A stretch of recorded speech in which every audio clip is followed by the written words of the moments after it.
and Guyana are invited to that. The rest of the CARICOM states are not. Whether you are a full-time member or an associate member, you're not involved in that. Which means also, CARICOM, who is representative of the zone of peace, what becomes of the zone of peace with the shield of the Americas? The rest of the CARICOM states. And let me just say, with the shield of the Americas on March the 7th, people, these things are not disconnected from United States Trump's visit, a significant visit on April 7th to China. This is all historical stuff, right?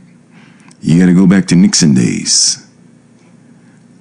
You got to know your history on this one, right? So with what technology is today, click, pull it up. YouTube, pull it up, make the connection.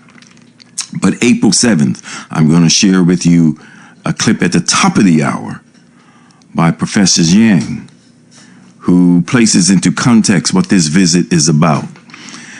All of this, my dear people, all of this is also connected to the theater of war that we all are watching.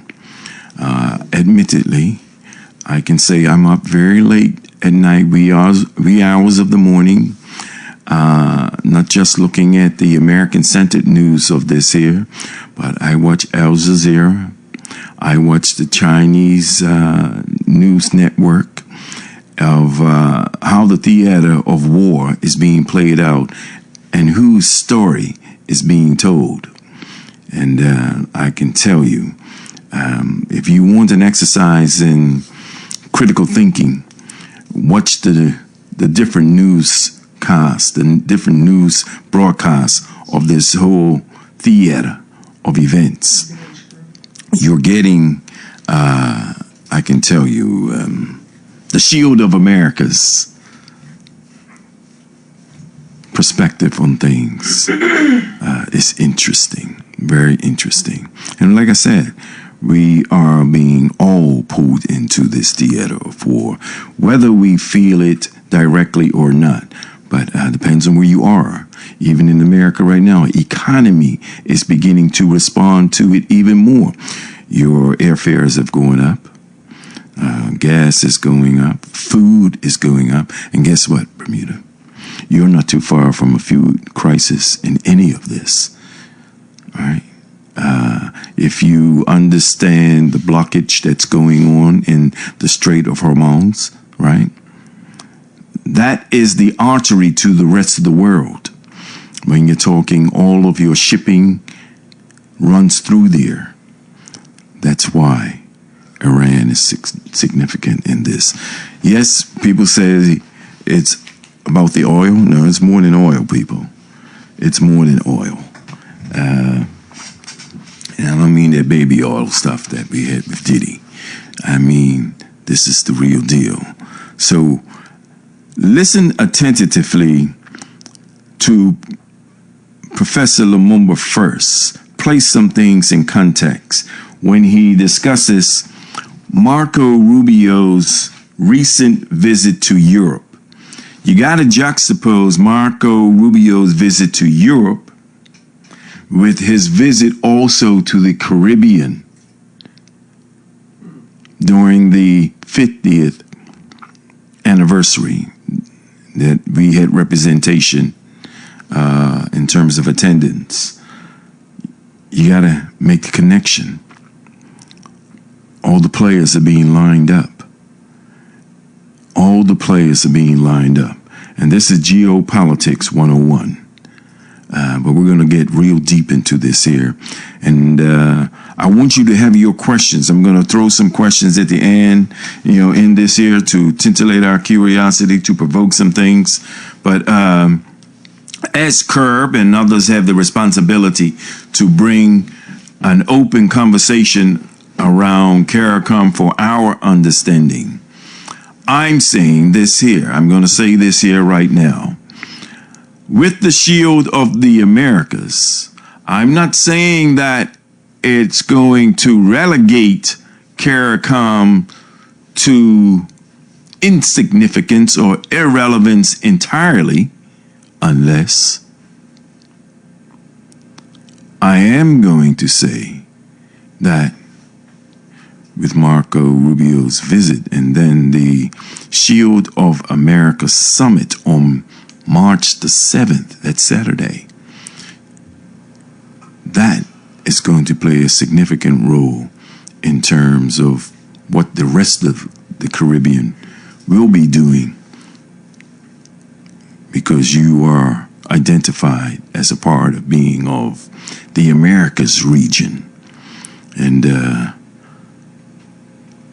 what's your place and what's your space? Let's open this up. Let's listen to this particular segment. It's about 27 minutes long. Get a cup of tea, glass of wine, sit back, listen, formulate your own perspective and interpretation of what you are listening to and what questions. And we're going to tie in some of the things that are shared by Lumumba to our current reality as we talk about CARICOM, as we talk about the Shield of the Americas, as we talk about even this visit to China, as we talk about World War. We are.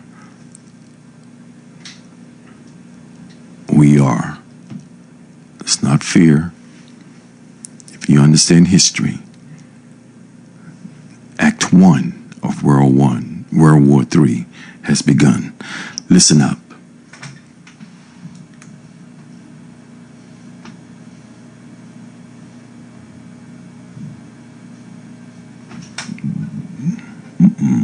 Hold on. Global village of equals? Or do you see the sharpening of knives at a table where you are not invited? Listen closely, for a chilling wind has blown from the Munich Security Conference of 2026, and it carries the scent of a ghost we thought we had buried in 1884. The American Secretary of State, Marco Rubio, did not just deliver a speech. He issued a manifesto for a new era.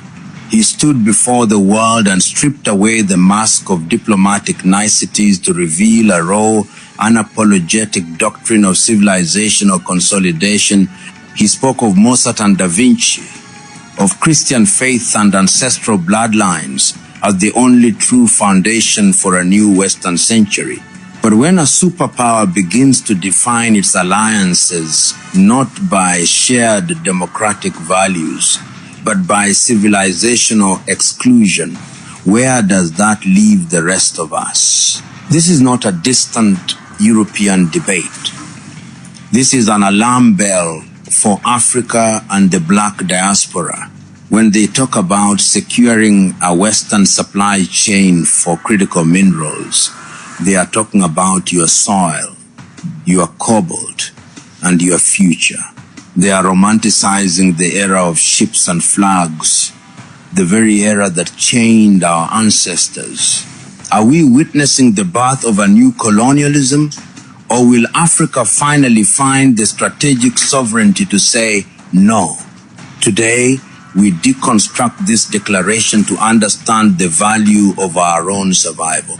The mask has not just slipped, it has been cast aside with a chilling arrogance that should make every thinking African and every member of the black diaspora tremble with indignation. When Marco Rubio stood at the podium in Munich, he did not speak the language of diplomacy or mutual respect. No. He spoke the language of a resurrected ghost, the ghost of civilizational hierarchy. By invoking the names of Mozart, Da Vinci, and Shakespeare, he was not merely celebrating art, he was erecting a wall. He was signaling a return to a world view where the West is the sole sun and the rest of the world are but cold moons expected to reflect its light.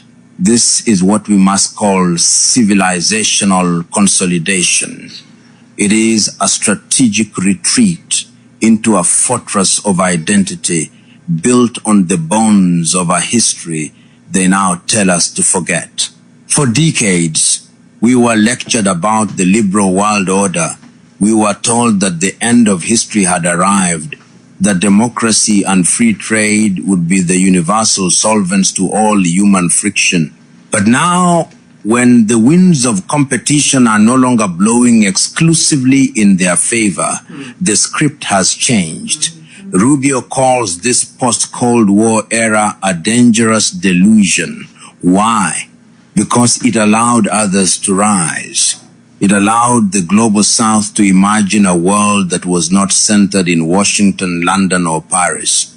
Today, the Munich Declaration tells us that the experiment of global equality is over. The new doctrine is simple and brutal. We, the West, are unique. We are superior, and we will no longer ask for permission to dominate. But let us peel back this unapologetic heritage.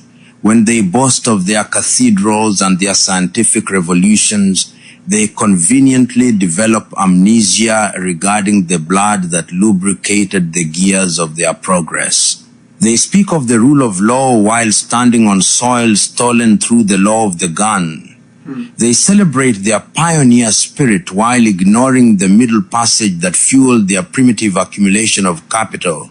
This is the intellectual dishonesty that defines civilizational consolidation.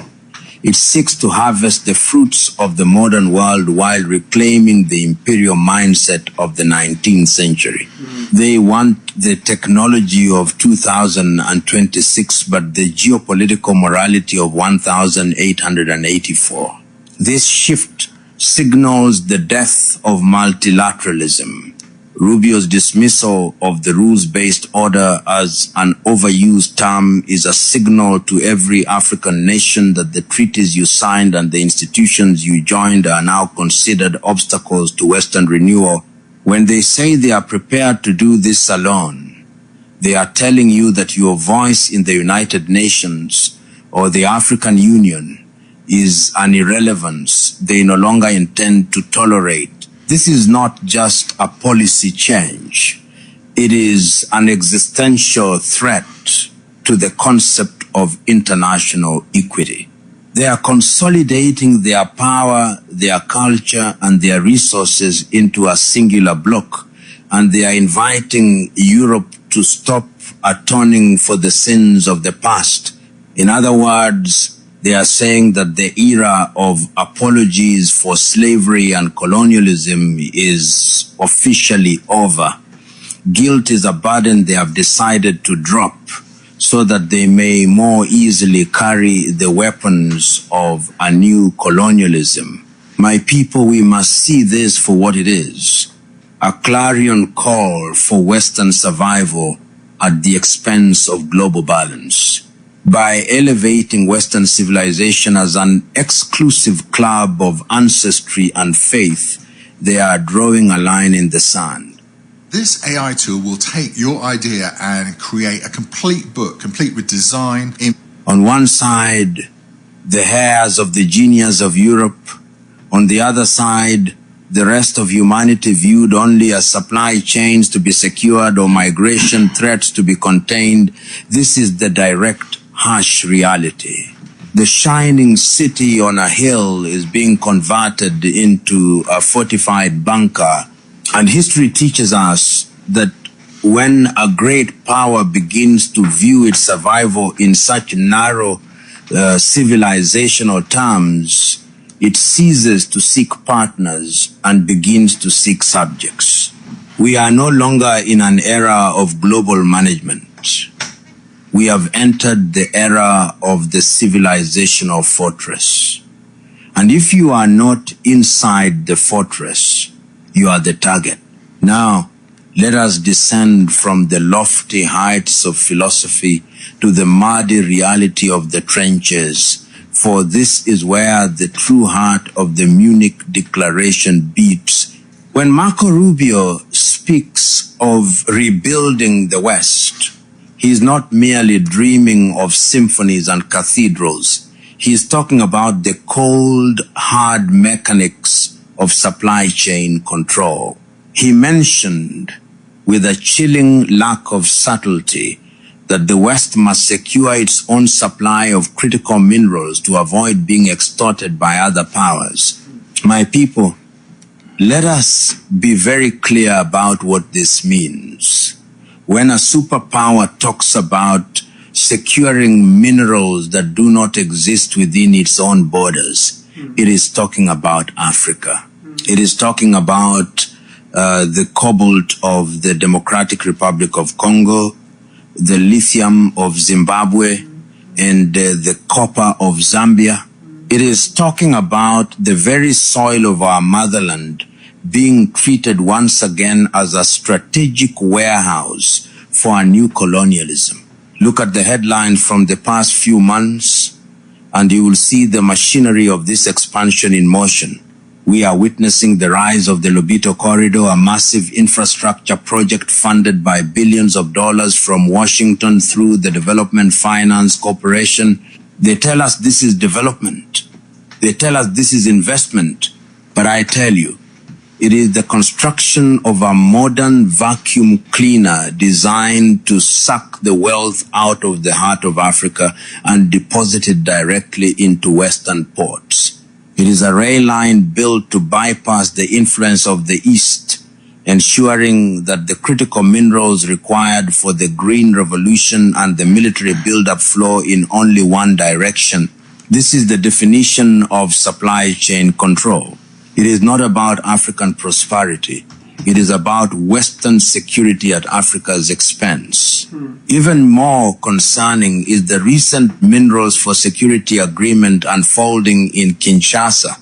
We see the government of the DRC desperate for stability in the face of the M23 insurgency, being lured into a deal where their most precious resources are pledged as collateral for military aid and the vault, President Trump's strategic mineral reserve. This is the ultimate tragedy of our continent. We are being forced to choose between the safety of our children today and the inheritance of our grandchildren tomorrow. This is not a negotiation between equals. It is the exploitation of our vulnerability. The Munich Declaration has made it clear that they are tired of multilateral restraint. They want what they want, and they want it now. When Marco Rubio romanticizes the era of ships and flags, he is signaling a return to the mindset where Africa is viewed not as a collection of sovereign nations, but as a terrain to be managed. This is the new colonialism of the 21st century. It does not always come with a pith helmet and a whip. Sometimes it comes with a loan agreement, a strategic partnership, and a security guarantee.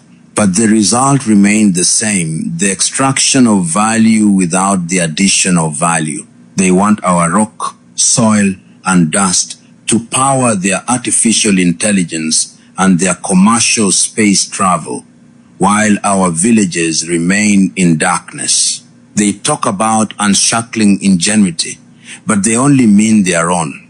This is why we must demand strategic sovereignty. We must understand that in a world of civilizational consolidation, there is no room for the weak or the unorganized. The West is telling us openly and loudly that they will no longer apologize for their past dominance and that they intend to secure their future dominance. They are identifying critical minerals as the lifeblood of their survival. If Africa remains a fragmented collection of 54 individual markets, each trying to make its own small deal with the giant, we will be swallowed whole. The time for exporting raw materials is over. We cannot be the battery for the world's progress while we sit in the dark. We must recognize that the Munich Declaration is a battle plan and Africa is the prize. We must refuse to be the terrain for their renewal and instead become the masters of our own destiny. But let it be known that while the West gathers in Munich to plot its resurgence, the lions of Africa are not sleeping. They are watching, and they are beginning to roar with a clarity that the world has not had in generations. When President Cyril Ramaphosa of South Africa stood his ground and warned of a new colonialism, he was not merely speaking for one nation. He was voicing the collective anxiety and the rising defiance of 1 billion people. He looked at the Munich Declaration and saw it for what it truly is, a target painted on the back of our continent. He recognized that when these wealthy economies talk about critical minerals, they are not talking about a partnership of equals. They are talking about a predatory hunt. Ramaphosa's response was a strike at the very jugular of the Western strategy. He spoke of beneficiation, a word that should be whispered in every African household and shouted in every African parliament.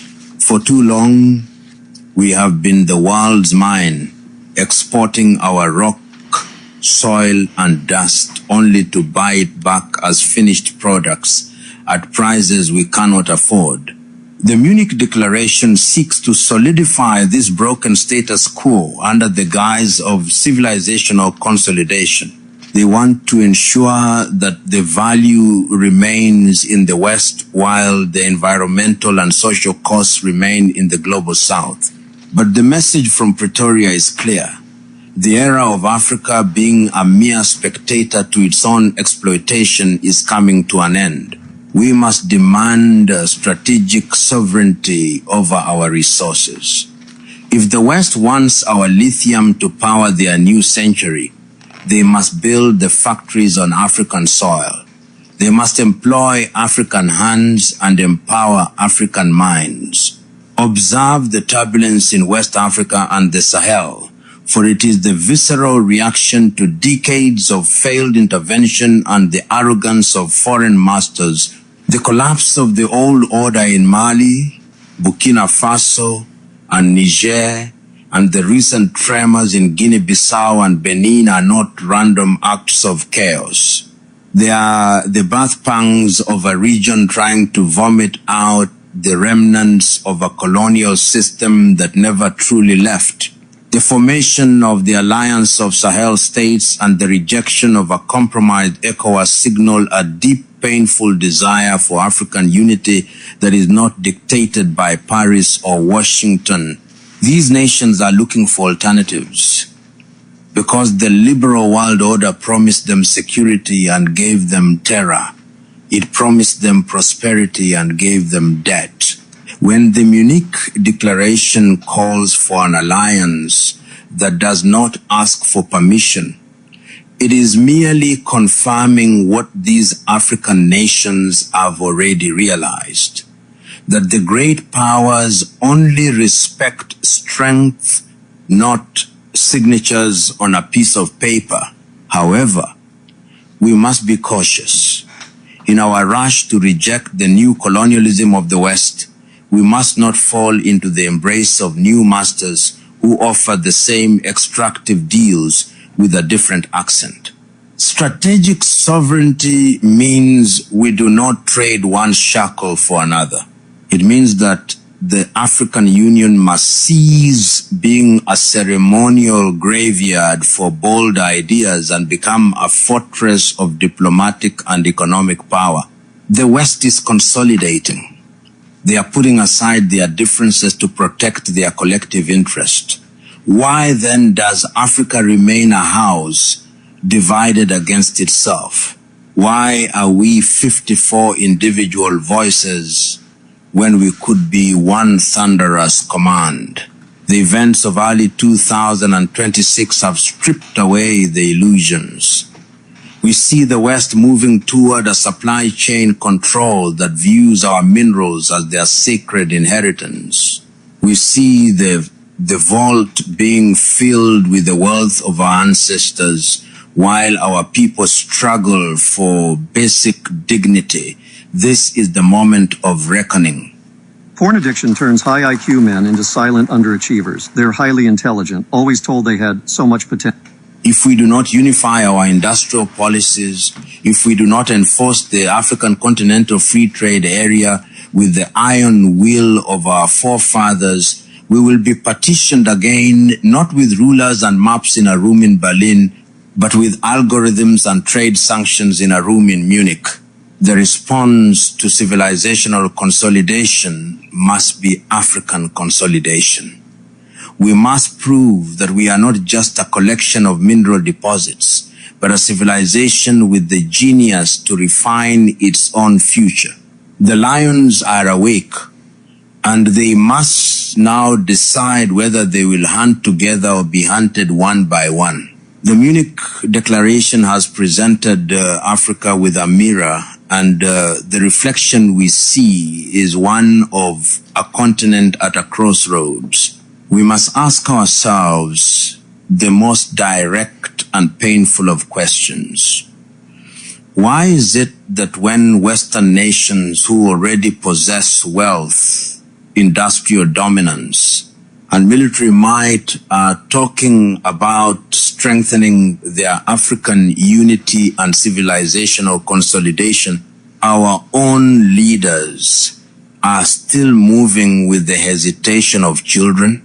If those who are already powerful feel the need to unite even further to secure their future, then for Africa, unity is no longer a luxury or a romantic dream of Pan-Africanists. It is a matter of cold, hard survival. The era of the fragmented state is over. The era where a single African nation thinks it can negotiate a fair deal with a consolidated Western bloc or a rising Asian giant is a dangerous fantasy. Look at the African Continental Free Trade Area. We speak of it in summits, we sign colorful documents in Addis Ababa, and we toast to our shared future in expensive hotels. But where is the iron will to make it a reality? Strategic sovereignty is not given. It is taken through the exercise of collective power. If we do not integrate our markets today, if we do not create internal African supply chains that process our critical minerals within our own borders, then we are simply preparing the table for a new colonialism to feast upon. The Munich Declaration openly mocks our lack of organization. When Marco Rubio says the West will act without asking for permission, he is betting on our inability to stand together. He is betting that we will remain 54 small doors that can be kicked in one by one, rather than a single unbreakable wall. We must stop the export of hopelessness and start the industrialization of dignity. Our solution must be as direct as the threat we face. First, we must establish an African mineral cartel. If the world cannot move without our cobalt and lithium, then the world must pay the price we set, and that price must include the transfer of technology and the building of infrastructure. We must refuse to be the polite caretakers of our own poverty. Second, we must demand that our leaders stop looking for validation in the capitals of Europe and America. A leader who seeks approval from the very people who are consolidating against his continent is not a leader, he is an overseer. We need men and women who understand that African unity is our only leverage in a world that is reorganizing around raw power. The events in West Africa and the Sahel should serve as a warning. The people are tired of democracy that only delivers hunger and partnerships that only deliver extraction. They are demanding strategic sovereignty. They are demanding that the wealth of the soil belong to the people who walk upon it. This is why the Munich Declaration is so dangerous. It seeks to suppress this rising consciousness by framing it as a threat to Western civilization. But we must frame it as the birth of African civilization in the modern age. We must consolidate our intellect, our minerals, and our political will.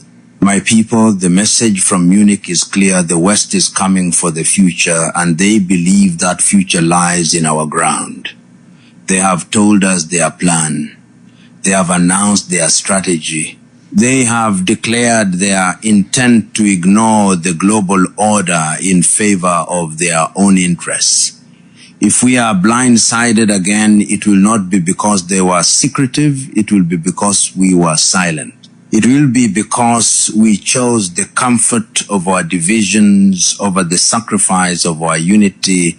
We must act now to ensure that when the history of 2026 is written, it is not recorded as the year of the second scramble for Africa, but as the year when Africa finally stood up and said, our minerals, our market, our destiny on our terms.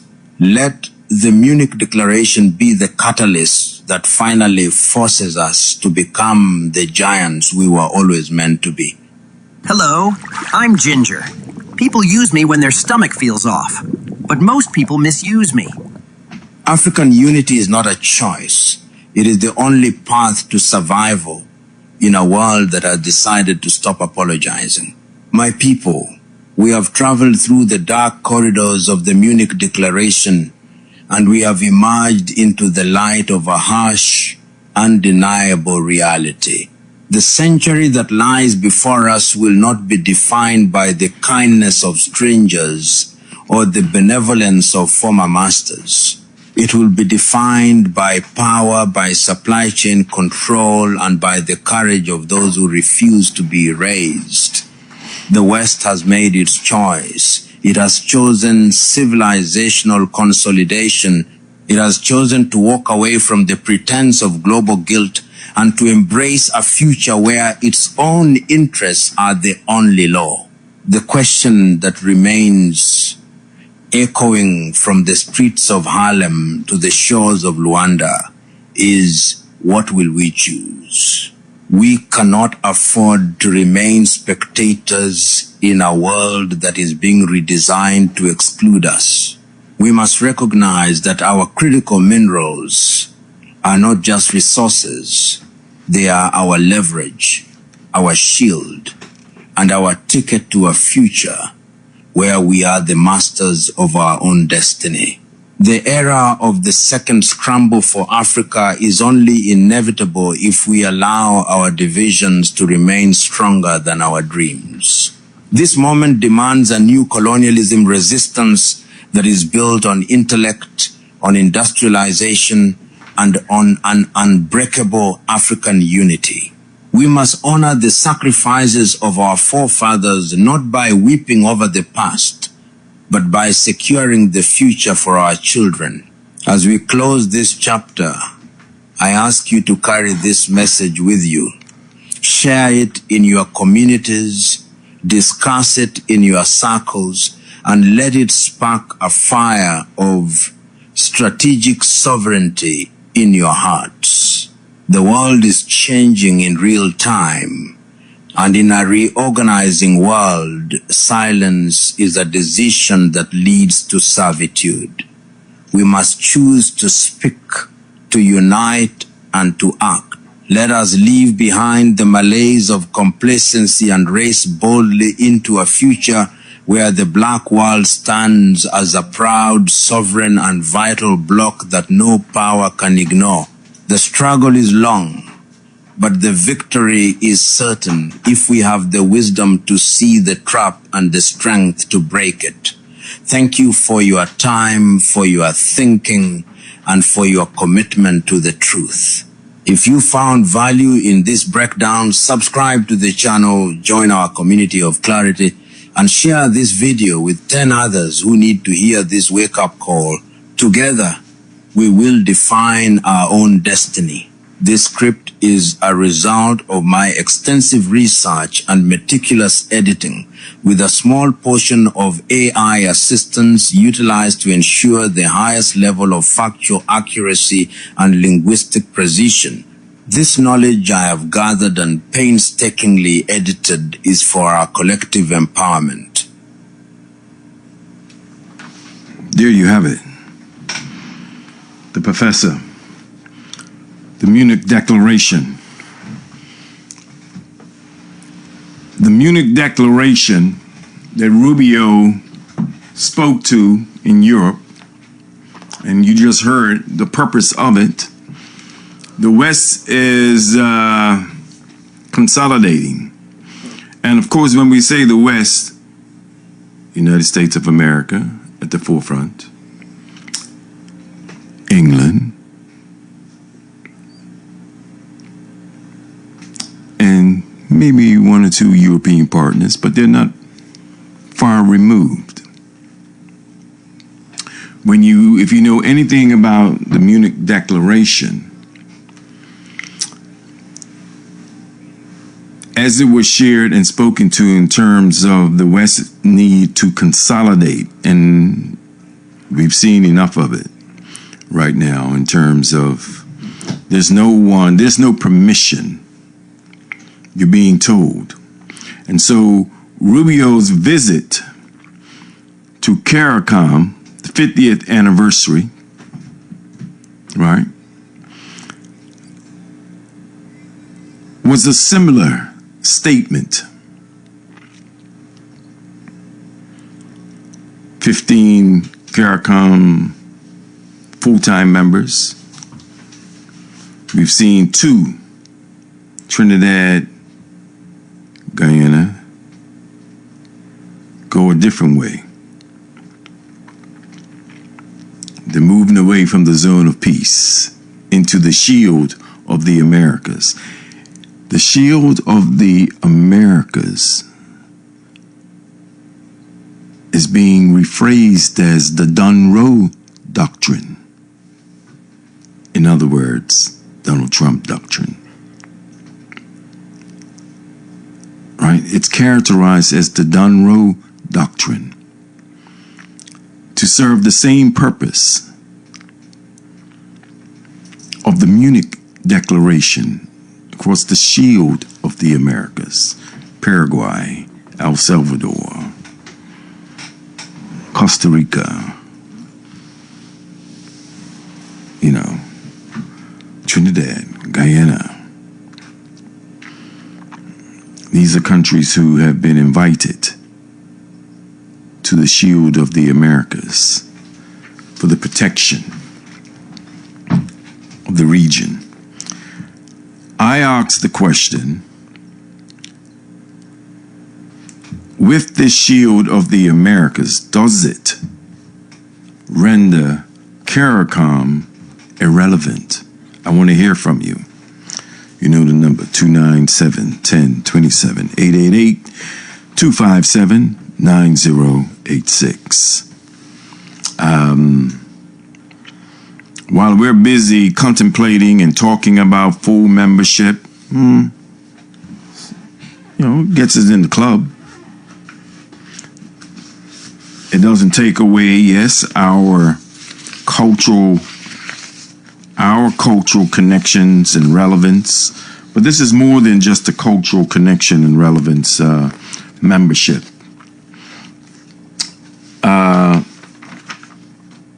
Just recently, a study in CARICOM in the Caribbean found that over $1 billion in trade can be established between the African Union and CARICOM. This too plays a significant role in the Munich Declaration. Good night, you and old friends. Good evening, Dr. Lew. Good evening, sir. Couple of things on Africa and CARICOM.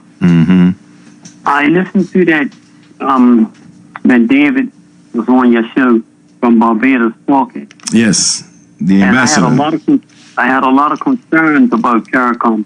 Right. I was against it, and I was even more against it after I heard that what he had to say.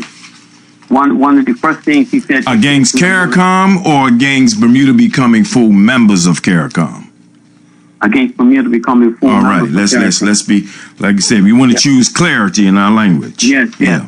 I'm against us joining CARICOM, and these are some of the reasons. in one of his statements, he said that David said that CARICOM is going through an organizational deficit. Right? Do you remember that statement? There was something he alluded to, but I think that tape needs to be played again for people to hear. He said they were going through an organizational deficit. You can get that also if you, I can say, those of you on YouTube, you can pull that up right on YouTube. But go ahead. Yeah. And another thing he said was some of the Caribbean countries, they didn't know the people or anything about the country. And I thought that was... I didn't hear that, but go ahead. Yes, I heard it. That's what he said. He said... Place that in context. That's what I'm saying. I hope that they would play you guys to play that tape again so people can hear it.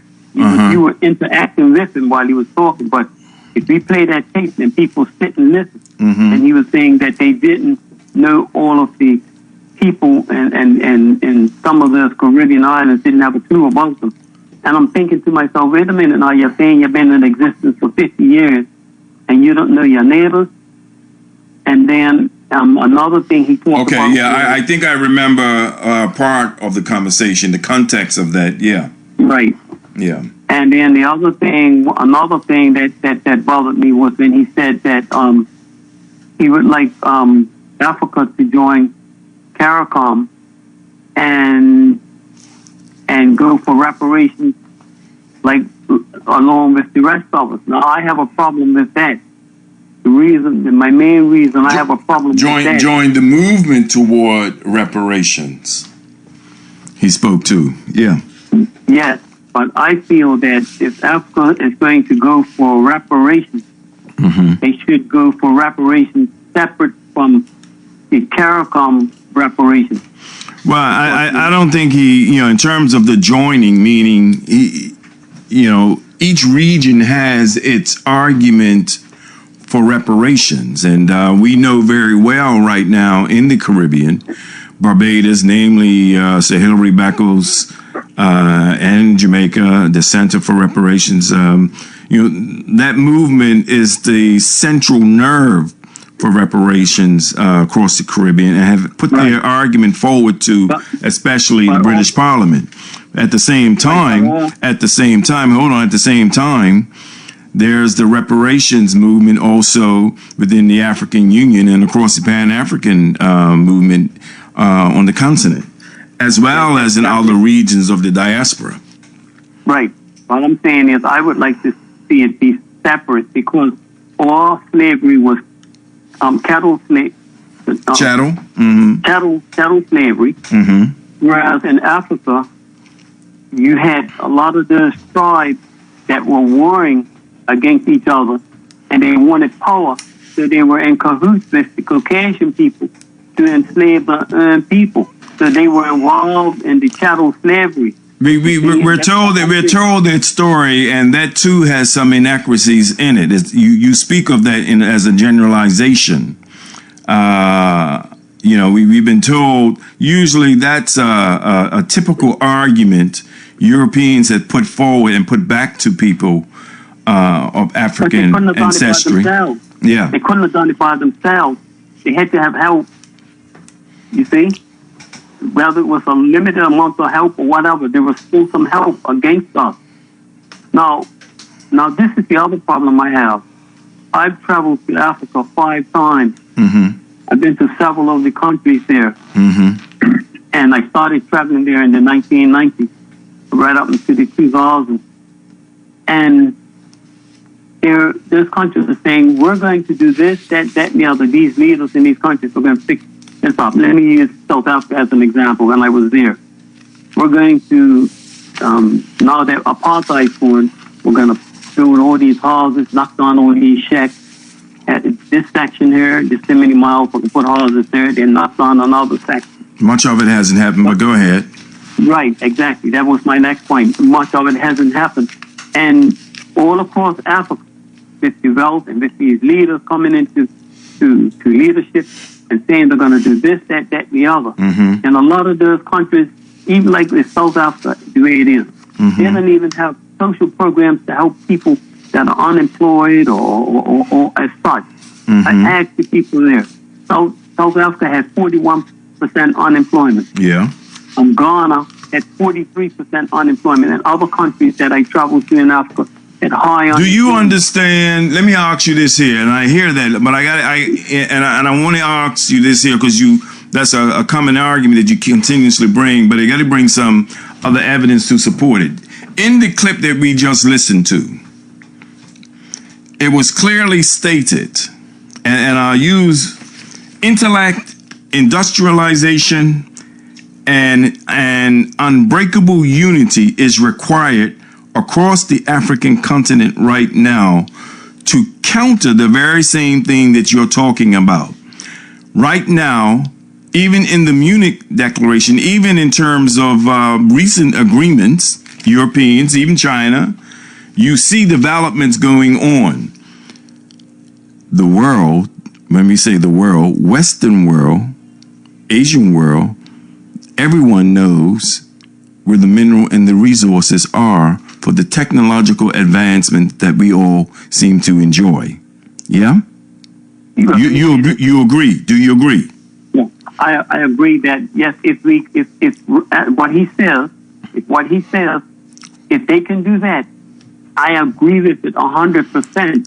If who could do it? As yet, I haven't seen it. Exactly. And what he's saying is you haven't seen it because much of it is attributed to the extraction. And what he's saying in terms of New Africa and to counter the new colonialism, no. Right, what we need is the manufacturing. Hold on, we need the manufacturing on the African continent as opposed to taking the resources out of the African continent, right, and selling it back to them. No, let them manufacture. Hold on, let them manufacture. Just as in the United States, and I'm going to play something in a few minutes at the top of the hour that speaks to that. All of the manufacturing, hold on, all of the manufacturing that was once in the United States moved out and taken to where? China. China. And where do we now get much of any and everything at a cheaper cost, right? Yeah. Barring, of course, the extreme tariff that are being placed upon goods. Yeah. I can agree with that. The manufacturing, hold on, the manufacturing, the education development that you're talking about in Africa, by the way, who has the, youngest or youth demographic globally, you would want to develop and redirect manufacturing on the African continent to go out to the rest of the world. But most importantly, manufacturing in Africa that does the very same thing you say that's not happening. Employ their own. Now let me say this. That's what has to happen in Africa. But hold on, I want you also to bring it forward in your argument when we talk, because you're against, when we talk about CARICOM, and I want you to make the connection, or anyone else make the connection. The Munich Declaration, with what's being discussed. Marco Rubio made the statement in Europe first, made his way to the Caribbean, made the statement to the Caribbean.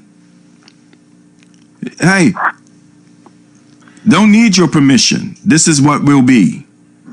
You either get on board or else. So far, right. Trinidad and Guyana are on their way to Miami, March the 7th, this Saturday, to participate, to be at the table. The Shield of America Summit. The Shield of America Summit. Do we understand what that means? Yeah. Oh. What does it mean to you? What does the Shield of the Americas mean to you? And tell me what it means to you in relationship to CARICOM. Okay. Now, I can agree. And anyone else, you're free to join in. Right. I can agree with what the gentleman said because I know from my travels in Africa, my extensive travels, that they have high unemployment with the youth. And if they could get these factories built up in there, they can employ these people. You see, and that could bring down the high unemployment across Africa. Now, we talk about joining, but then when you have people fragmenting, like you're saying, like Trinidad and Guyana and possibly others, I have a problem with that, and that's been my problem for the last 25 years since I started traveling to Africa and seeing these problems, and then seeing these other countries fragmenting and going along with the other. It's like there's no end to it. It needs to stop. If we can join and become as one, we got to stay. We can't be doing other things and bringing harm to each other. That's what we're doing. It's bringing harm. You see. And like I said, I was rather surprised when listening very carefully to CARICOM, and he talked about the problems that they were experiencing. And I didn't think at this point they'd be going through that. I thought they were what problems are they experiencing? The organizational deficit, and then the other part about they didn't understand or know the people, and understand some of these islands. Well, he was implying that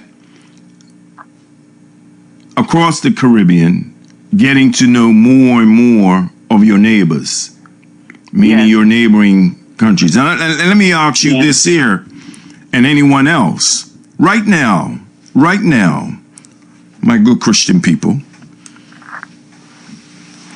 there's an atrocity, there's a humanitarian atrocity going on right now with Cuba. Yeah. Cuba is a CARICOM neighbor. Yeah?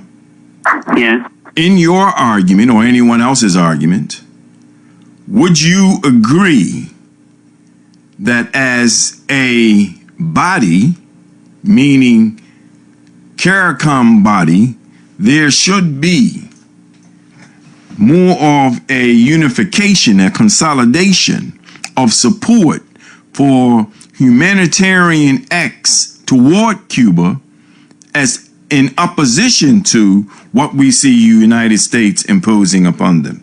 Should we see more of that action coming from CARICOM?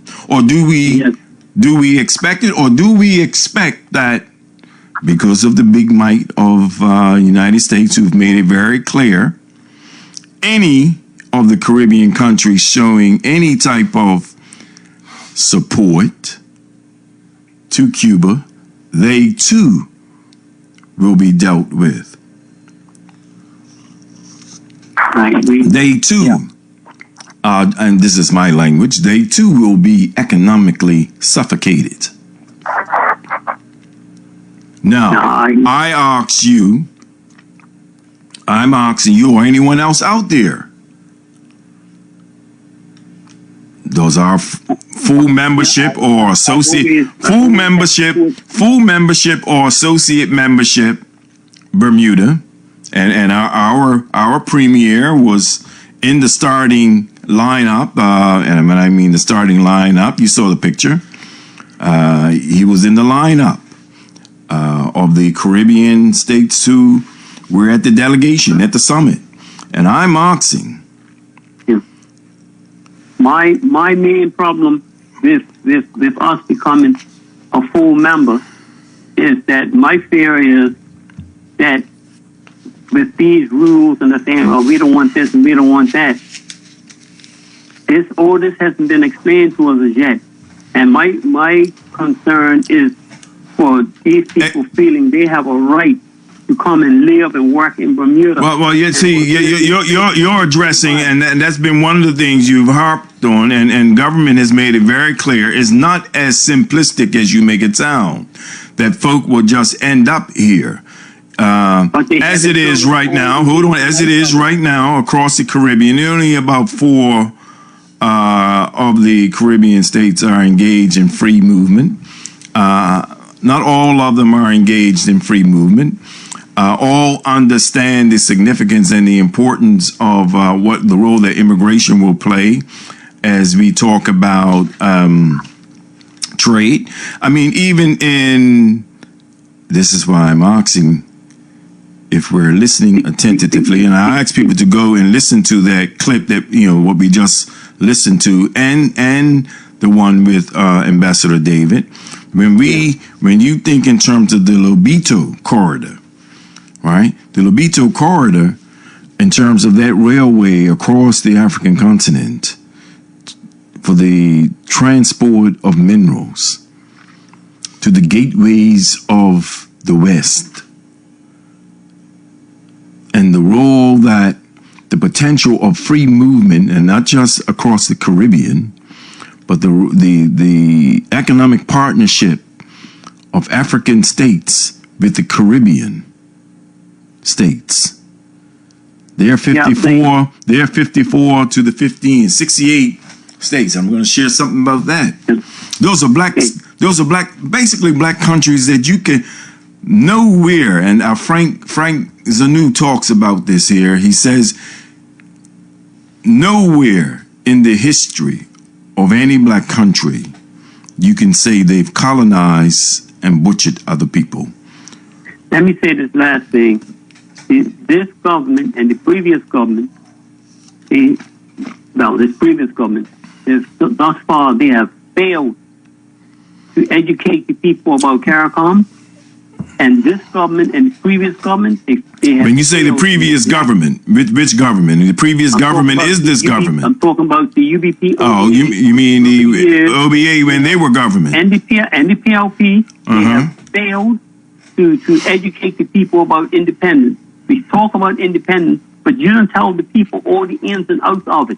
And now you want to throw CARICOM in our face, and you still haven't gone to the people to say, this is the rules of CARICOM. This is what we can accept, what we can neglect or not accept. You raise a good point. I want to take another caller, but one of the things that's spoken to was said in the clip that we just listened to, strategic sovereignty. And I say, to answer your question, you're right. There's no dispute with what you're saying. We have had a comprehensive document written to speak to sovereignty in Bermuda, but very little has come of it. Exactly. Right? So when we talk about this Munich Declaration, when we talk about the Shield of the Americas, when we talk about CARICOM, full membership, associate membership, we also have to talk about what is Bermuda's strategic position, or what is Bermuda's position to strategic sovereignty as the rest of the world. Well, I'm saying the rest of the world, but let's, on this side, you're not called into the Shield of the Americas. You're of CARICOM. And what does the Shield of Americas mean for your sovereignty? That's a question. All right. Thanks a lot. Yeah. Okay. I appreciate you. Okay. Good night. All right. Good night. So these are significant and important questions. What is, CURB is in the process of having more conversations. Right now, it appears that CURB have been assigned, or not just assigned, as a proactive group that they are, and I acknowledge and support their work. As a matter of fact, we were going to be teaming up on the 18th on another webinar project around AI. But I'll say this here. This is our opportunity, people. These are public discussions on our role in CARICOM. What could it be? What is it? But as we have these conversations about full membership or our role of membership, associate or not, we have to be thinking of it in the context of the global events that are going on right now, right? And even within that region. If Marco Rubio can make his statement and speech that was somewhat treated as a circus by some on the left to the Europeans in terms of the Munich Declaration that goes back to 1938, but placed in the modern context of this current reality that we find ourselves in, coming forward to his trip to the Caribbean in our ancestral family land of St. Kitts and Nevis, all the celebratory events, you know, during that 50th anniversary. But there's division. There is division in CARICOM right now. And as there is division in CARICOM right now, what does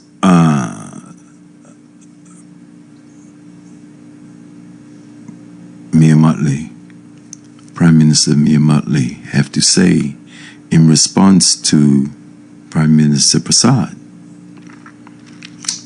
It's some interesting, if you're following the conversation, if you're listening to Prasad and her so-called statements and position that you side with America. I mean, she endorses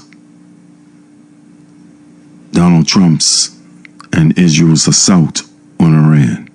Good night, you and old friends. Good night. Hello. Yes, sir.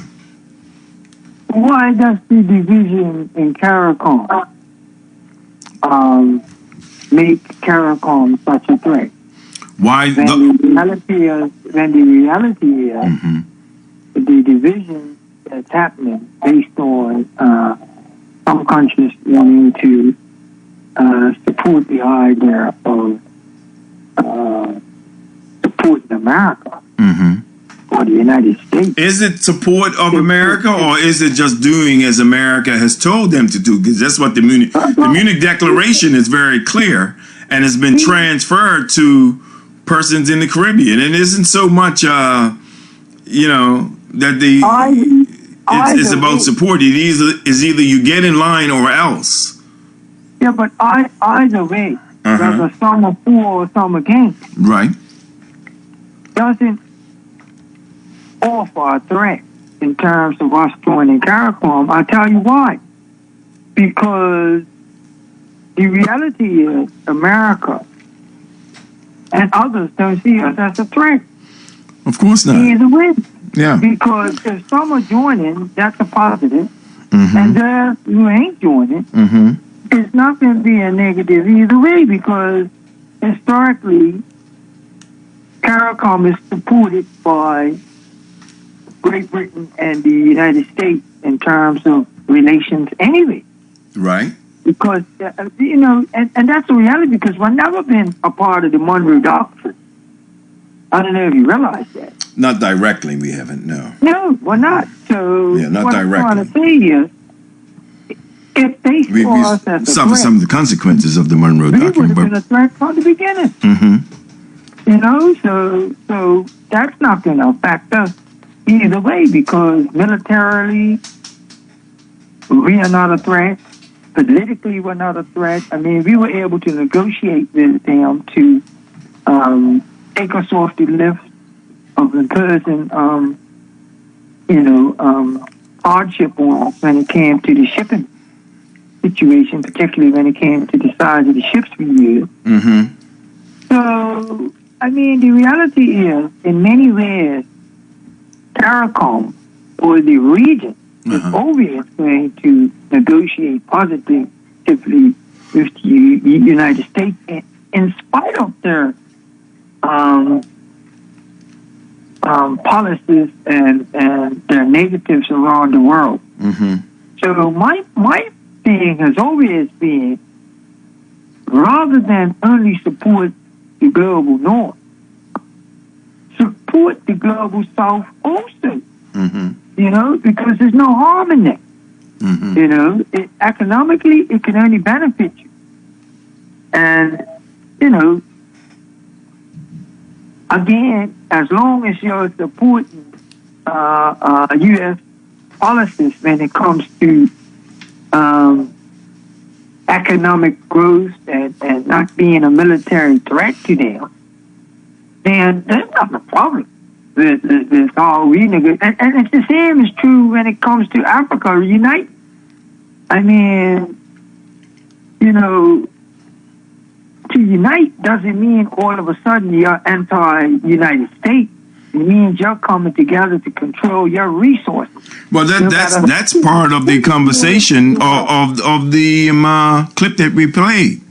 That it is important. I mean, Professor Lumumba points out and says, "Nah, we have every reason to be concerned, given the real meaning behind the Munich Declaration." Yeah, but that's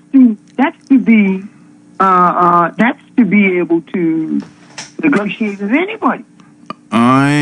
Because China and Russia could be just as much a threat to Africa as the United States can be, and Europe included. So it's to control their resources, no matter who they deal with. Yeah, it's all about the resources. It's all about controlling the resources. So everybody's focusing on the United States because, of course, Trump's losing his mind. But the reality is, you know, you're not only dealing with the United States.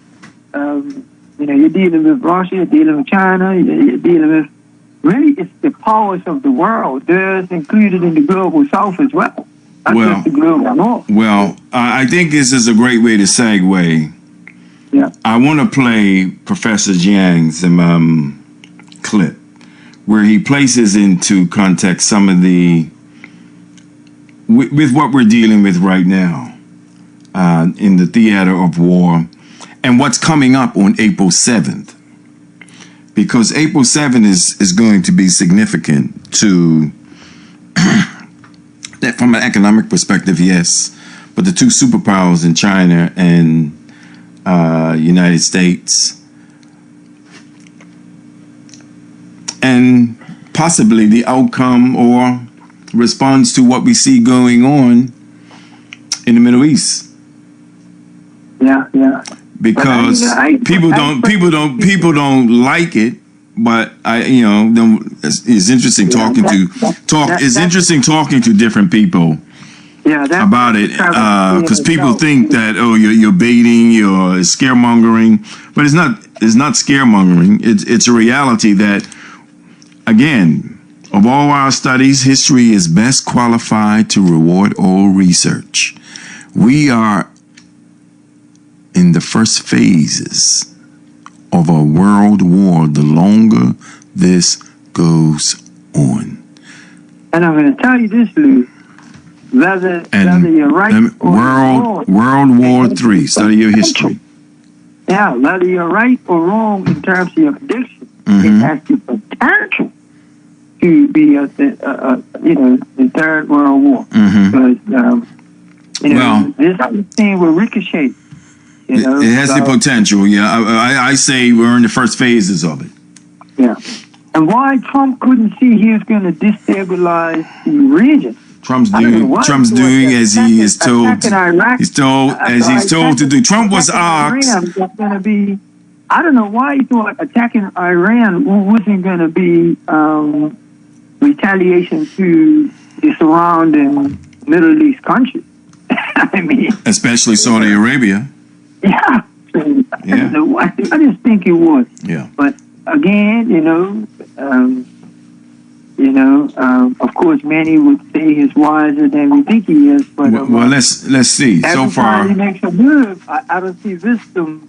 I mean, he's even being surprised by certain things, so he can't be as wise as we think he is. Well, let's listen to this clip and discern for ourselves what wisdom will come out of this visit in April 7th. And I see the visit in April 7th. I mean, that's the ultimate. But I see the visit in April 7th consistent with, how can I describe it? Well, like I said, when you look at what's happening on March the 7th, the shield of the Americas. These are all being lined up. All this is being lined up. All of this is interconnected. Yeah. And let me leave on this note. Go ahead. Let me leave on this note. We got to survive.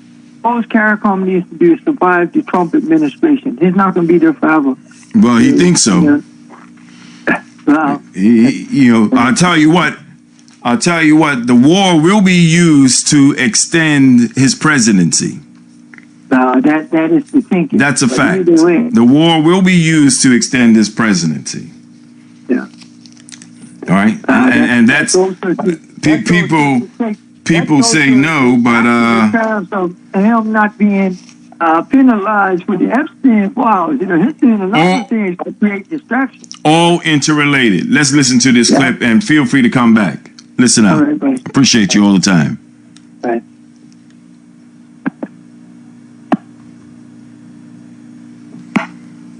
The big event of 2026 will be this April when Trump visits China on a state visit, his first and his second term. So what Trump wants to do is go to China and negotiate a grand bargain between China and the United States. Remember, in 1971, Nixon removed the US dollar from the gold standard. And so the US dollar was now free floating. So to stabilize the US dollar, to give it value, he did two things. The first is he established a petrodollar, meaning that Saudi Arabia would only allow for its oil to be purchased by US dollars. And the second thing that he did was he visited China to open up China. And so what America did in the 1980s was transfer technology, expertise to China, open its market so that China would become addicted to the US dollar. For, a few decades, this relationship worked really well. But then the United States started to abuse its exorbitant privilege. It started to print too much US dollars. It started to engage in these wars in the Middle East that were causing the debt to balloon. Then you had the 2008, 2009 great financial crisis. So China became much more worried about the value, the stability of the US dollar. Where does China get most of its oil? It gets most of its oil from the Middle East. If Trump were to attack Iran and destabilize the Middle East, then China would be forced to rely more on the Western Hemisphere for its oil supply. But not just the oil supply, but also for silver, for gold, for lithium, for copper, basically all the minerals that China needs to power its EV industry, its AI industry. So this is the grand strategy that's being played out, where Trump is conducting all these wars around the world in order to strangle the Chinese economy so that China becomes reliant on the Western Hemisphere for its supply. And then China will be forced to buy more US dollars. That's the great game that we're being played with. There you have it. And, April 7th is going to be very interesting. Again, the longer we have to look at much of what's going on, the distractions. Well, it comes across as there are distractions. You got the Epstein case, all of that circus. Yes, Trump is at the center of it. But when we're talking about the war in the Middle East, Iran, the longer this goes on, you can rest assured globally the way of life of everyone changes, obviously. But with it also brings into question, like I said, as we are experiencing and reviewing these things, I say look at the interconnection of them. The Munich Declaration, Marco Rubio visit to the Caribbean, the shield of the Americas on the 7th, and then the April 7th visit of Trump to China. And I know here in Bermuda we think that we're so far removed from these things. No, we're not. Food crisis can hit us in a blink. what they say, ships don't come within 2 weeks if we ain't growing it ourselves. And by the way, that is the way we handled it during past world wars. We grew our own food to survive. There's a reason why you hear so much of that is more than just for proper nutrition, but much of it is to get in the habit of doing those things that help us to sustain, maintain, and balance our own way of life, recognizing that the realities of when we talk about free movements, trade restrictions, that's a reality for Bermuda, and we're not far removed. Go ahead, you're on all fronts. Thank you, caller. Good night. Yes, good evening, Mr. Good evening, sir. Yes, no, I'm very interested, or very, I can catch on to things. And we as Bermudans put our interests first, especially black Bermuda, and identify ourselves as a black country or black island, then we can go somewhere. Oh yeah. Well, how's that going to help us? Yeah, no, it can help you because you're not taking the interest, and now this has become a black island. So yet we are in the North Caribbean. We are on the North Atlantic. Not part of the Caribbean. Right. We just from our ancestry, meaning that we always were unique people. We always was distinct from these slave masters or the plantations down at the south. So now we have to identify ourselves for our children first, identify ourselves as a black island, and go from there. You got to get rid of this racist speed limit. All right. This is one basic thing because now after you get racist speed limit, because black Bermudans do not go 20 miles off. And it's documented within the police file what we do. So now the police can be out there every day, every night, making sure that we go between 50 and 60 kilometers. Well, look, let me play. I want to play something that places into context something you said. Identify ourselves as a black artist. All right. Our foreparents had to identify that. All right. Children can't even come to that point. Let's see if we take on that identity going forward. But listen to this that I'm going to play that somewhat speaks to what you're talking about. All right? Listen up. Frank Zandu. Hold on. This is the first time I will say I am really, really proud of my ancestors because they left nothing behind. Nothing at all. I've traveled the world as a black man, and I have never seen a black country where the people who live in it are foreigners that were brought there by blacks as slaves, and one single country. Yet the black race has more countries on earth than any other country. 54 on the continent, 13 black countries in the Caribbean, so 68 black countries. There's not a single black country where slaves were bought from outside by black people. I've traveled the world, not a single country in the world colonized by a black country. There's nowhere you go on Mother Earth where the language they are speaking was imposed on them by force by a black country. I've traveled the world and I've never seen a religion that is imposed upon anybody anywhere in this world by a black country. The 68 black countries in the world, the largest continent by number of countries, not a single one of them has a nuclear weapon of mass destruction. Black countries across the world, none of them is responsible for what we call the military complex, where we are manufacturing dirty bombs and sending things into the water to pollute people. I've traveled the world and I'm yet to see one product that was forced to be sold in another country by a black country. It means the black race is the only race on earth that represents what the United Nations have been looking for the last 100 years, peace. Yes, we fought internal wars just like anybody, and that is all we get. Therefore, in my travels, there was no place I went on earth where the people there pointed fingers at me and say, sure people did this to me. Never. The black person is the only one who travels this earth and no one who put a finger. That's what my ancestors left behind. Nothing. There you have that. Fact. So our last caller, that places, give some substance to your argument. Let me put it that way. Some substance to your argument. So I just want to share, you know, when we listen to that last clip, and all of this is interrelated to me.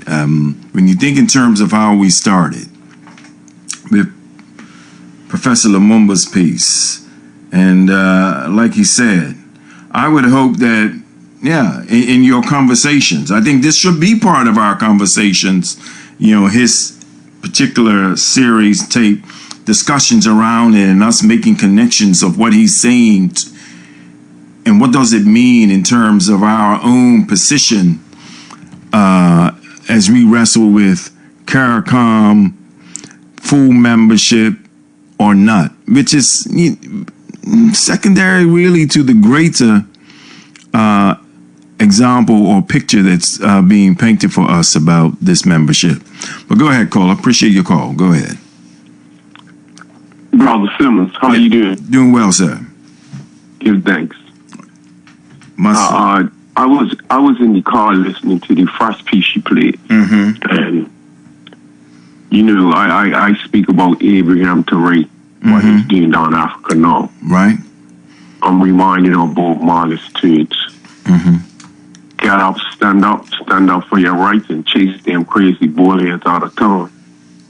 Right.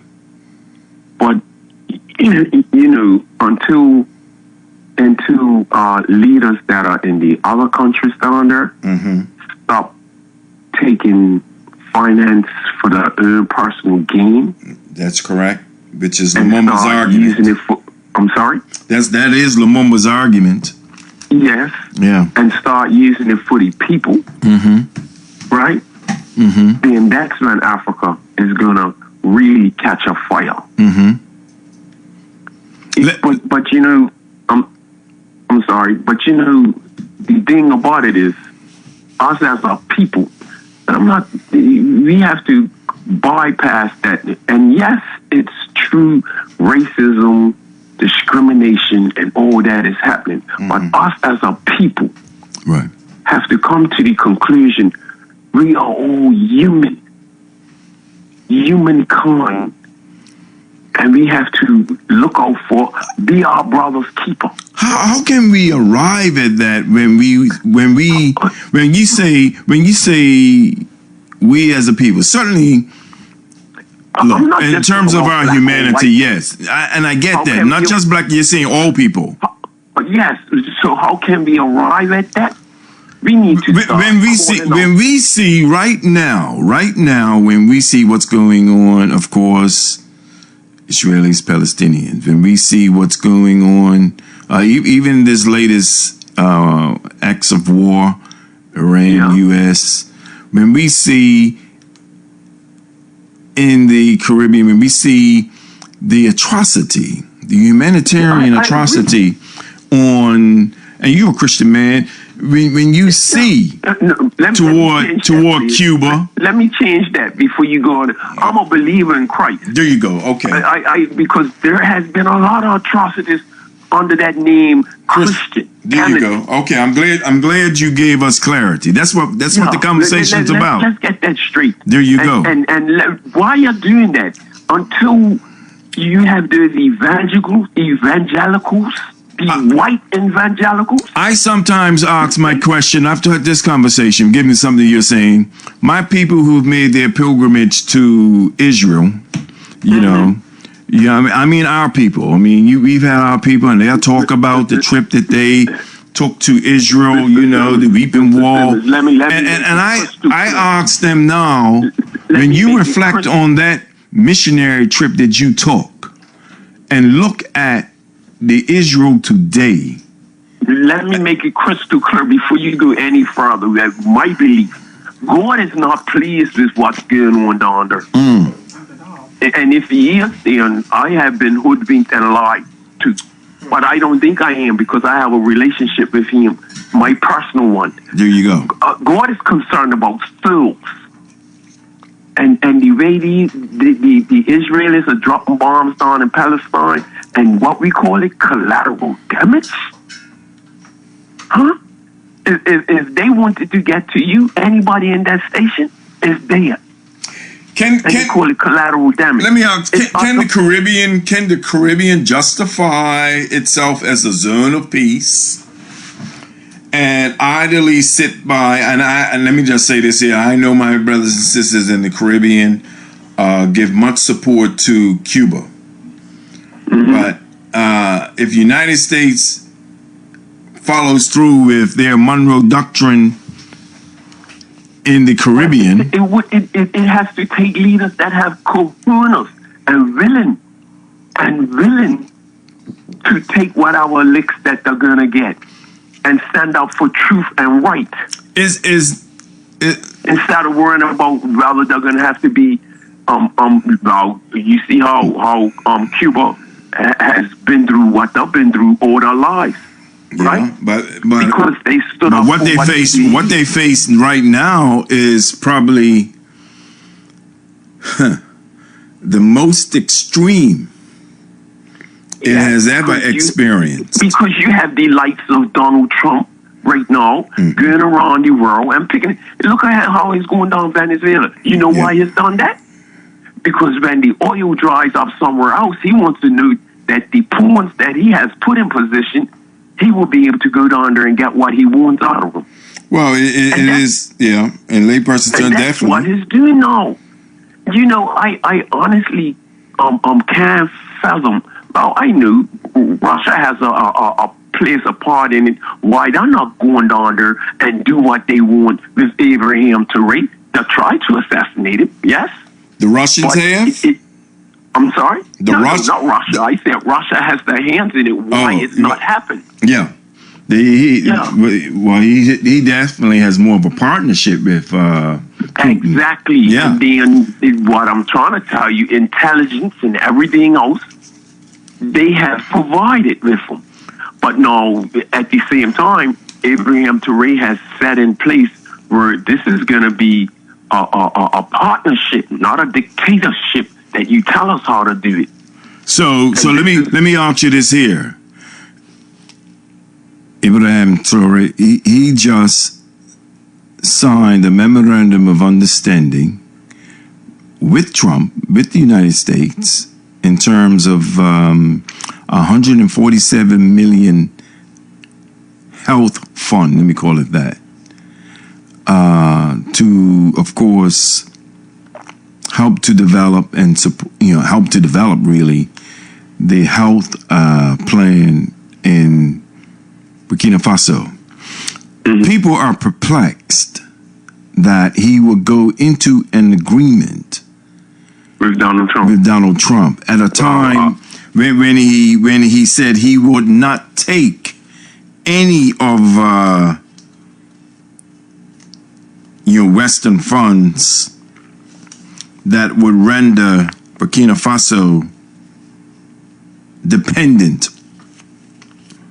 So he's answered, and it's giving your statement. It raises the question, and this is what many people are asking right now: why would he enter into a memorandum of understanding with Trump this is the first time of 147 million toward the health plan development in Burkina Faso? This is the first time I've heard of that part. So I would have to. And I'll just say, he just built the hospitals and schools. So yes, I said, I would have to check that for myself because you saying that right now is the first time I've heard of him entering into anything with the United States. Yeah, just in the past few days.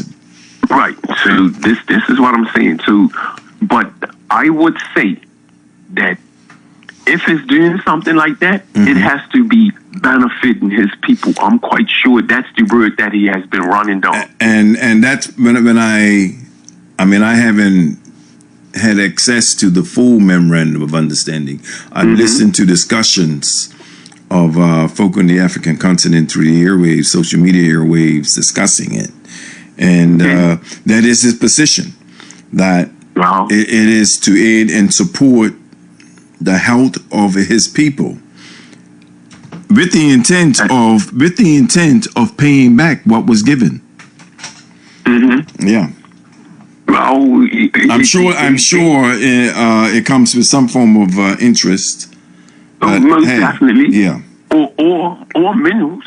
Well, but definitely. they have it to trade. To trade, and that's part of his, not his argument. That's part of his economic plan. That we bring something to the table. This is not a handout. This is not a handout. This is going to be a partnership. So. And this is what we have to trade with. Yeah, and you're not going to strangle us, which the West has done with African nations. In terms of whenever they have borrowed monies, in addition to those who have stolen monies. With that, Mr. Simmons, you said it's just been announced two days ago. Yeah, just recently. Yeah. So we have to see how that pans out. Yeah. And see what comes out of it, that we will be able to get more knowledge how and what's happening. Because thus far, that I'm seeing, and I believe you've seen that this man has been transparent. Very transparent. On the table. Very transparent. Very transparent. Yeah. So it would be just a matter of time before the cards be put on the table so that we could all see what's going on. And the truth be told, sometimes you need to play footsie with the devil to get what you need.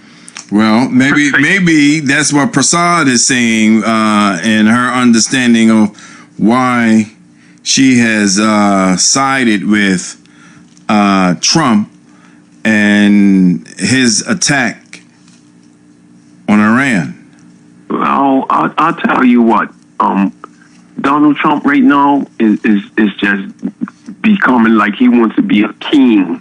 Well, he said so. I mean, he's not trying. He's made it very clear.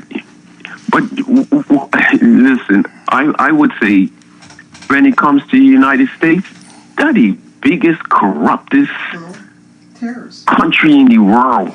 But it ain't nobody around that could just go and overtake them, like how they could go and feed and plunge you on other countries. Well, I wouldn't say there isn't anyone around. It's just that who is around is not going to push that button yet. Exactly. Well, yet.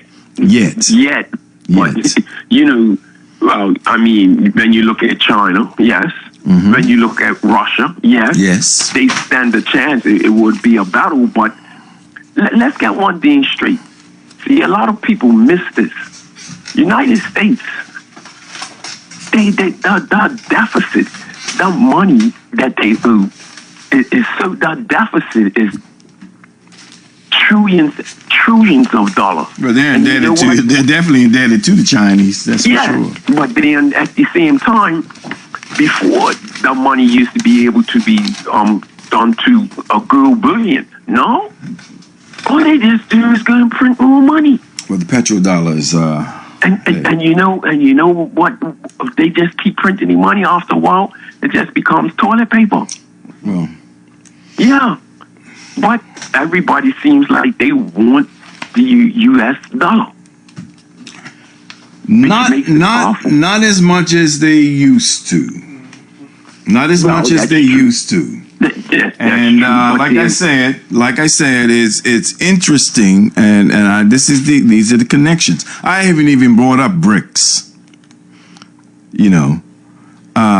But here it is, and all I'm saying is, as we here on the 21 square mile island of Bermuda, I'm getting right into where I want to go. Yeah, send or endorse our leaders who go to Abu Dhabi, all over the Middle East for, blockchain and the next digital currency that's coming our way, all of that.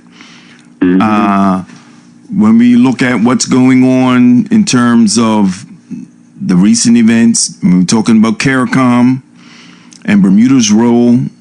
And like I said, full membership is secondary to me right now with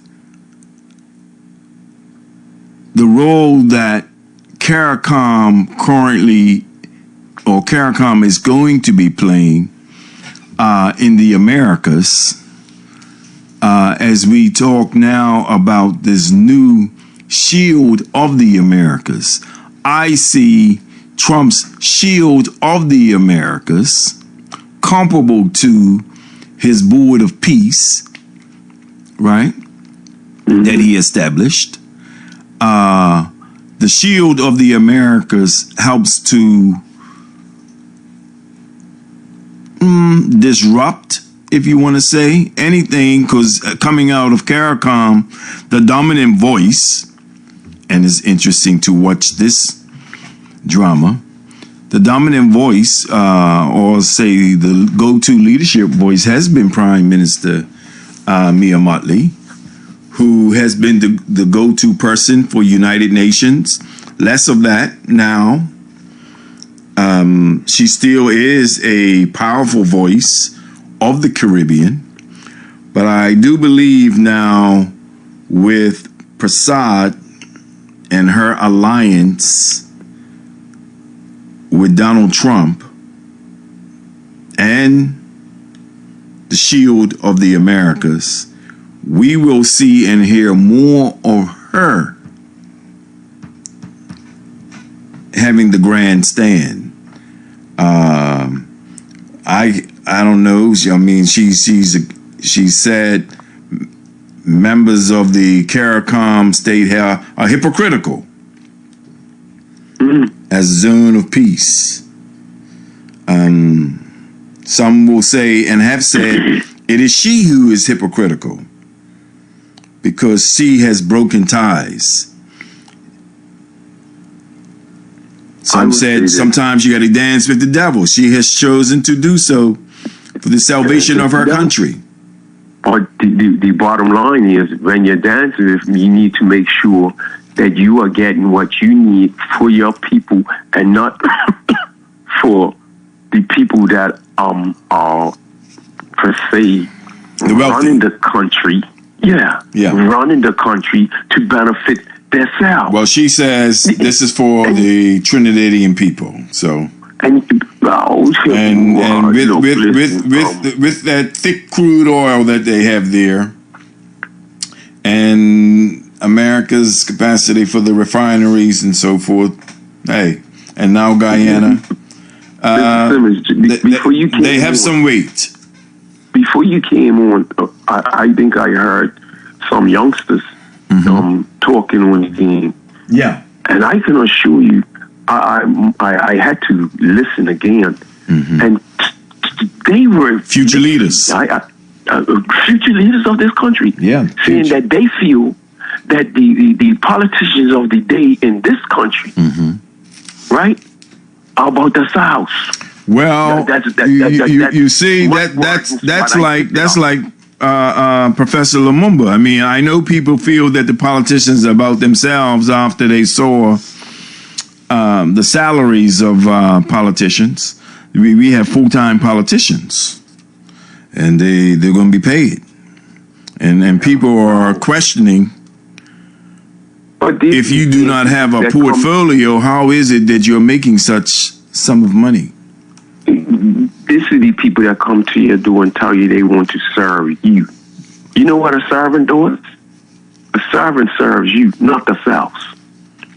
And if, you know, the worst part about it is that we're looking at all around the world, but we have issues in this little place.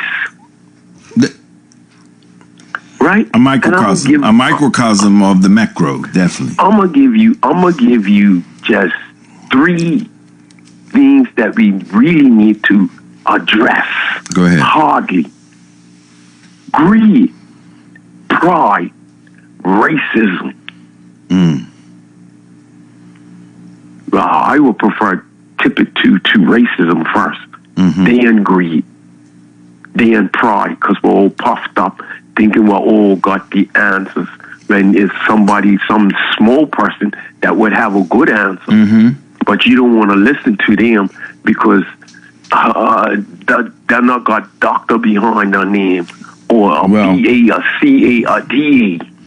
Well, let's see what comes of. Let us hold our leaders to account for. Man, I've been talking that well, we've been talking about it, but hey, it's there. It's there. And treat them like they got leprosy and don't speak to them. Yeah. And let them know I'm sick and tired of them. Had enough of them. They need to do better for the people. You've had the last you've had the last word. Let me take the next caller. And listen, the leaders that were when we were in real struggle. Mm-hmm. If you go in and go upstairs or just go when you go outside that studio you're in, look at when we were in real struggles. Yeah. Look at when we were in real struggles. Well, like I said, back then, this building, what we done. This building is definitely a testimony to the transformation, the struggles of Bermuda. All I can say is look at the real struggles. I heard your father talk about way back in the day when we used to help one another build our houses. Yeah. And all of that type of stuff. Somebody cook up a pot. What happened there? Well, greed set in. The other person figured out above the cooperative economics. Let me take the next caller. Always appreciate you. God bless you, sir. Mutual blessings. Be encouraged. Yes, sir. Yeah. Hey, we had an overseas caller. Feel free to call back. We're wrapping up in the next 4 minutes. And we've been talking about the irrelevance of the African Union and CARICOM peace, unless. And when we think in terms of, like I said, we've been making connections of the Marco Rubio visit across Europe into the Caribbean. Same message, people. Same message. It's about dominance. Is the United States of America an agreement or a partnership with CARICOM? You saw in that particular visit with Rubio, he said, part of his visit is to work with the Caribbean states in the eradication of the gangs and the drug trafficking. That's the rationale. We know it's more than that. When I think of these things, even when you talk about United States response to Mexico and the cartels, I find the cartels interesting study. And actually, who is it? Shahid Bosun talks about this also. I mean, he speaks about it much more eloquently and descriptively clear. Look it up. He talks about we, the people in the West, who are opposed to the political management of our economies by our government, have much to learn from cartels. And he places it in the context, certainly, the cartels have their history of violence. But he says from an organizational perspective, there's much to learn from them in terms of resistance to opposition, governments. Their plan is very much an organized plan in terms of building their communities. You may not agree of how they may do it in terms of the drug cartel, in terms of how they defend it, but they're very much like a government. They very much organize themselves like United States. Militaristic first. Same weapons. And they oversee their communities, as some may say they terrorize their communities. Some may say that they come to the defense of their communities. The point is that what is it in and of their organizational leadership is telling us about changing or how we can even improve our own communities. Whether it's CARICOM, whether it's our own little neighborhoods, whether it's the 21 square mile island of Bermuda.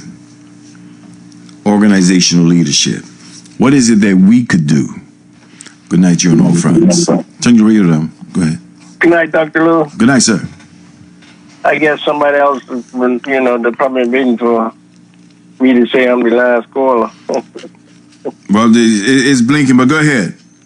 Yeah, but Dr. Lew, when it comes to CARICOM, we're already a associate member, and I would say to that organization, get yourself together, get yourself organized to the full extent of what CARICOM is going to represent and the benefits and everything that you are saying that can be offered, or what could happen if the countries that become full membership sort it out and then come to us, and then we would regulate you, to the point where who would regulate? Bermuda would regulate yes, CARICOM? How? Yes, because that's what we do. That's our profession. That's what we is. We're the regulators. Okay. Through the infrastructure of how we do business in Bermuda. How we do the reinsurance industry. I got you. Okay. Yeah. You get what I'm saying? Yeah. And we would tell you what is right and what is wrong. That's who we really are. People must understand that about the infrastructure of this country, the mindset of the people of Bermuda. We're not just a country that you can just come here, I don't care where you're coming from, and tell us. Let me just say this here. When I hear you speak that, right? And I get the context of what you're saying. Yeah. But I say what I hear in it though is something that is very common with us in Bermuda. I hear a strong self-esteem that comes with the recognition of what we stand to teach others about what we believe we do well in the reinsurance. At the same time, I hear also low self-confidence. Because I don't see, when I say this here, it's not a low self-confidence. I think we have strong self-esteem about what you're saying. Yeah. I don't feel that we have a strong self-confidence. We have it, but behind it. Because the great majority of black people aren't the beneficiaries of what we're talking about. Certainly from an economic perspective.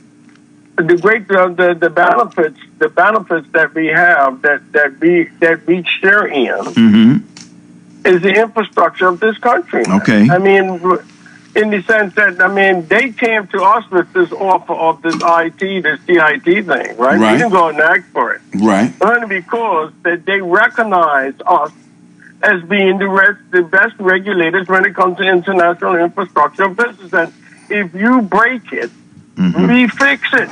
All right. The Freedom Tower went up in America because of the infrastructure of the Bermuda, because of the brilliance of our people that operate in this country. Well, certainly our regulatory body is a blue ribbon regulatory body for the industry. So I'm like saying that spreads out to everybody in Bermuda. I don't care if y'all just sweeping the streets. Well, I get what you're saying. We're beneficiaries of that excellence. Don't tell us cheap. Don't talk to us like we don't know what we're talking about or what we don't know what we're doing.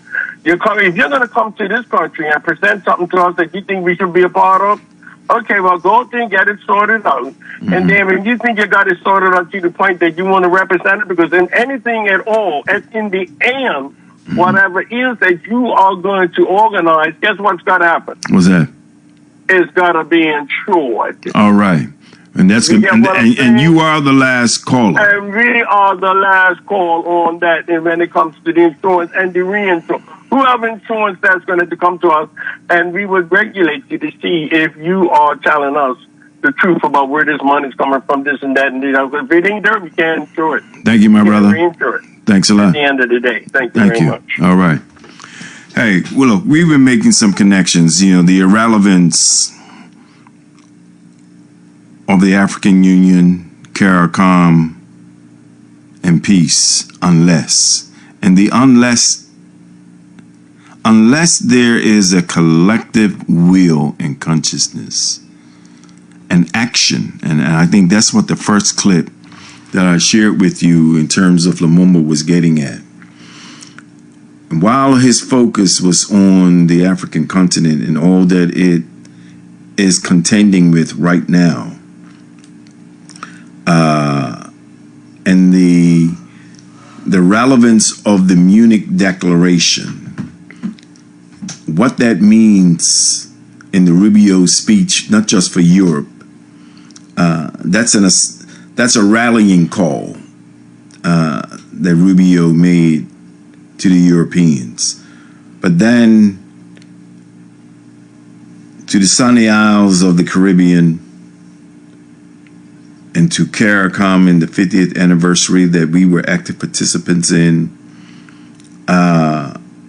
a statement is made, really. Yeah, America wants to partner with the Caribbean nations to eradicate the drug trafficking and improve so-called quality of life and do business and so forth. Questionable.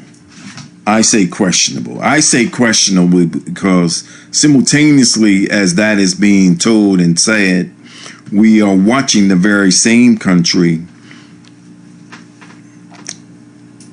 devalue, demean, almost first stage genocide of the people of Cuba. We'll wipe them off the planet, I think it was a statement made. The rest of the Caribbean can idly sit by and watch that. Not as your so-called zone of peace. And then Bermuda. What is your humanitarian response to it?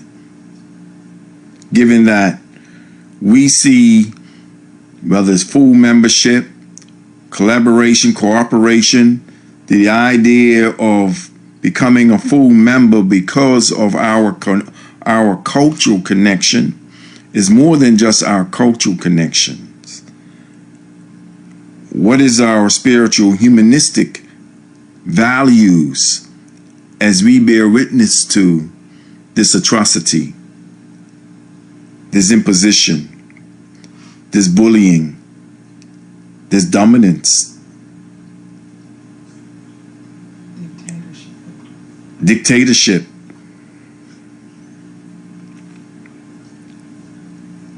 Those are the things that we have to contend with. And yeah, terror. It is terror. And so,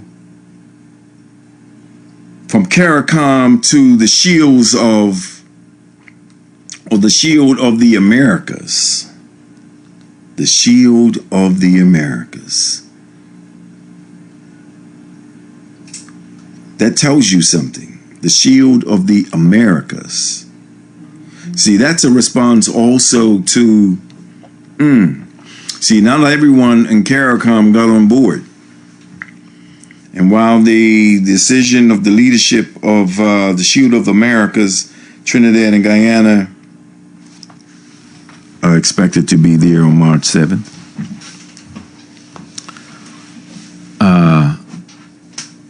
we all have to follow that conversation because it all leads to April 7th, the visit to China, and comes full circle.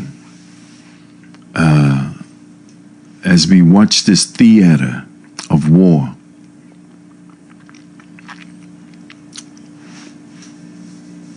and it's not an exaggeration when we say Some say Armageddon, World War III. But what legacy we leave our children? What conversations are we having with our children? I remember 70s and 80s when we used to be told about nuclear war, the Cold War. Well, the Cold War is much warmer now. And we have our commitment to continue these conversations and see what is our place in this conversation. And I'm talking we here in Bermuda. And I say this because, again, we like to be of the world, but people, we are not far removed from what's going on in Iran. And I'm going to take the last caller. You're going to close it out. Go ahead, caller. You're the last caller. Close it out. Yeah, Dr. I just like Real to quick. end on this part. Yeah. There will be no World War III. Okay.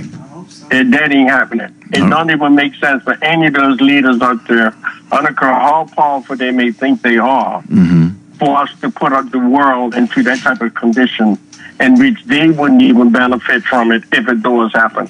I thank you for that optimism, my brother. That's the way it ain't going to happen. It don't even make sense for them to even think about doing anything like that. And I hope they all hear me. Yeah. Sit back and relax. All right. And let's start sharing. All right. Peace. Ladies and gentlemen, have yourself a restful night. Coming up in the coming weeks, we're going to be having, doing a webinar, rescheduling actually on the 18th. On the 18th, we're confirming Dr. Calvin Lawrence, Hidden in White Sight. Take the time to, if you can put your hands on that book, Hidden in White Sight, Dr. Calvin Lawrence, you will, that's going to be an enjoyable conversation interactively. You will be seeing some type of PR coming from CARB. It'll be circulating where you can register online for the webinar.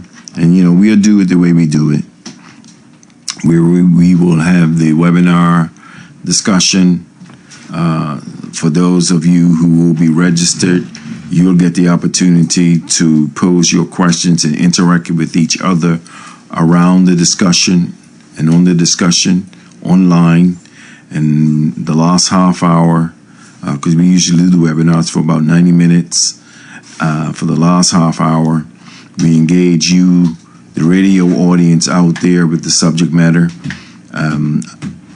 I haven't decided yet if I'm going to bring into studio some of our local AI experts, but this is a very important conversation. So that's going to be on March 18th. Next week, now we'll continue our open mic on the current events. I'm staying with that, the geopolitics of the day. And that means you got to be reading your newspapers, having the conversations. But if anything, always do it with, what does it mean for Bermuda? What does it mean for our children? We keep saying that. So it's about our legacy. So on that note, I want everyone, have yourself a peaceful night. We don't fight on any one front. We fight on all fronts. Subscribe now. Bermuda Live on YouTube. Subscribe now.